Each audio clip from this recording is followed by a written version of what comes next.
In this video, I'm going to talk about 3 of my favorite Ableton Live 12 features that have drastically improved the way I produce music. If you don't know me, my name is Terence, aka Polun. I'm a top 40 music producer and songwriter. I'm also an Ableton Certified Trainer that loves teaching pro-level music production, which is why I'm here to share these gems with you today. Now, I know there are plenty of quality of life improvements in this Ableton Live update, but I'm going to keep things simple for you guys and focus on these 3 features. They are the ones I use the most when it comes to producing in a studio environment. Now, the reason I bring up the studio environment is because these are normally high-pressured situations. A lot of times you have to work with an artist and cook up from scratch. You have to be super creative, and most importantly, you have to work fast. I'm going to start with the feature that's easiest to implement and work my way up to my favorite feature. So make sure you stick around until the end. All right, so the first feature I like to talk about is similar sounds. This is great for quickly finding samples that sonically sound similar. Now, I find this feature very inspiring, specifically if I want to find a slightly different flavor from maybe my go-to snare or go-to kick sounds that I normally use like 90% of the time. So there's a few ways you can go about this. I'm just going to go in here and look for a clap sound. I'm going to go with this one because this has an interesting texture, and I just want to find similar sounds to this clap. I'm going to click on this button here, and it's going to think and show me a bunch of results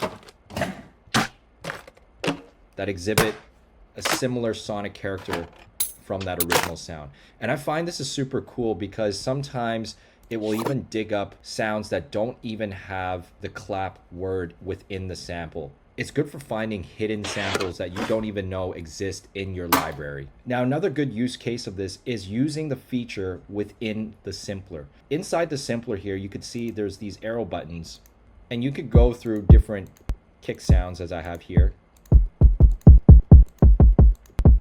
So this is super useful in my particular case because I have a template with all these simplers loaded up with some of my favorite drum sounds, and I can just go in there and quickly change up this sound that I use 90% of the time to something that's a little bit different.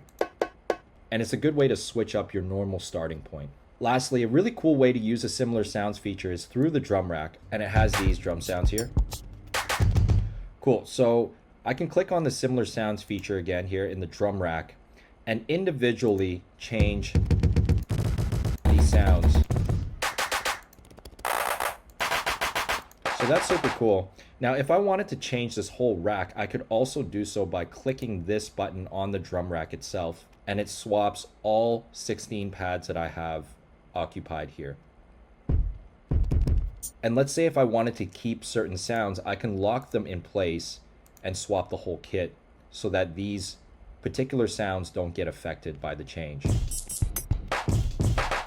So you can see how powerful this feature is in terms of generating new but similar sounds to freshen up your creativity. And before I get to the next feature, if you find this at all useful, please hit the like and subscribe button. That would go a long way in helping me get you more content like this. Now, the second feature I want to talk about is note splitting. This is where, with the use of a couple hotkeys, you can split certain notes into divisions to create different patterns. Now, the obvious use case for this would be to make more interesting hi-hat patterns, but I'm going to show you how you can use this to create melodies too. So I'm first going to show you a hi-hat example. I just undid all the splits that I did earlier, and I have a basic quarter note hi-hat here. The first thing I'm going to show you is split by resolution, which is Command E. I just select this note, and it will break it up in terms of the resolution here. So I'm just going to change the resolution here. I'm going to make this a third triplet, and do Command E. And let's change this up a little bit too.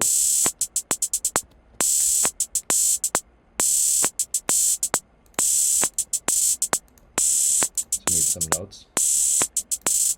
Okay, let's get out of third triplets, and then I'm going to split that into some bigger divisions. So this is how I can easily get a more interesting hi-hat pattern. Now, another way to split without changing the resolution is to press Option E. What this does is it allows me to split based on how many divisions within my selection here. So this is a quicker way to get really This is a really quick way to get instant divisions. Cool. And the last way is to press Shift E. If you don't want things to be so rigid, you can technically create your own unquantized division here. If I just press Shift E, I'm just going to join these notes.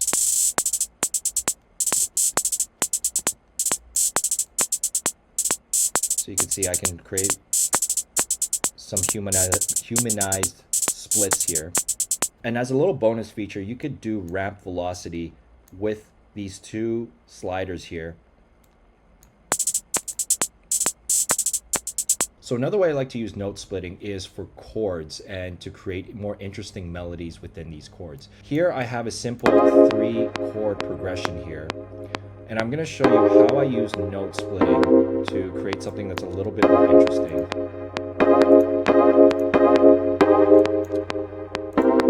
Right, so there I just created note splits for the whole chord, but I can also do it for individual notes.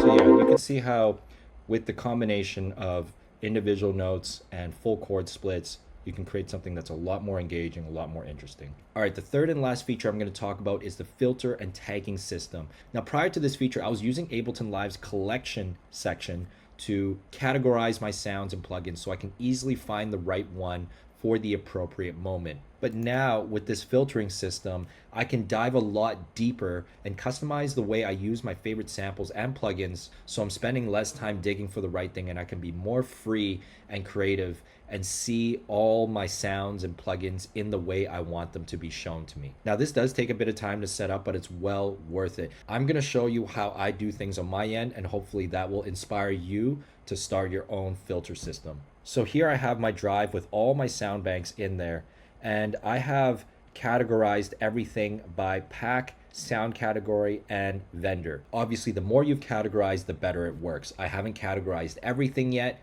but I have categorized enough for this to be very useful. So what this allows me to do is, for example, I can search all my samples under decap.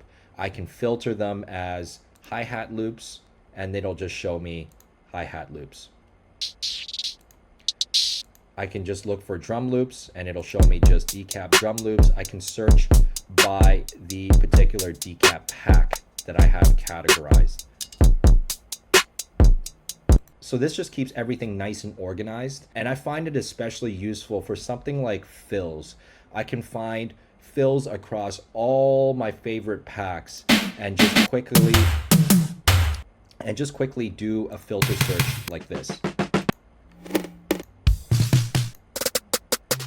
How you can start your own tagging system is to just hit this edit button and go to the bottom and hit add group, and you can go ahead and add the specific groups you want.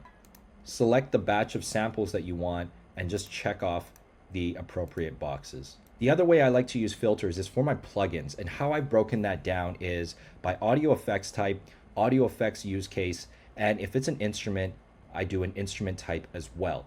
So I find this helps a lot with locating my go-to plugins, or let's say if I wanted to find a plugin that I forgot about but I know has a specific use case, I can look up all the things that I've labeled as drums, I can look up all the things that I've put under compression, I can look up all the things that I've maybe put under doubler. It's a great way to just have all my plugins shown the way I want them to be shown. My favorite thing is to just hit this creative button, and I have all these plugins that are just wildly creative, and it helps me remember which plugins I might have neglected that I'd want to use right now. And also my vocal tag, it helps me with locating plugins that are specifically good to use on vocals, and I can feel more creative overall when it comes to vocal production. So once again, you just go under plugins and hit the edit button, and you could select any plugin and categorize them the same way you categorize your samples. And that wraps up this video. Thank you so much for watching. Please let me know what feature you find most useful and which one you're most excited to implement down in the comments. And as always, if you enjoyed this video, you can like and subscribe to get more content like this. See you in the next one.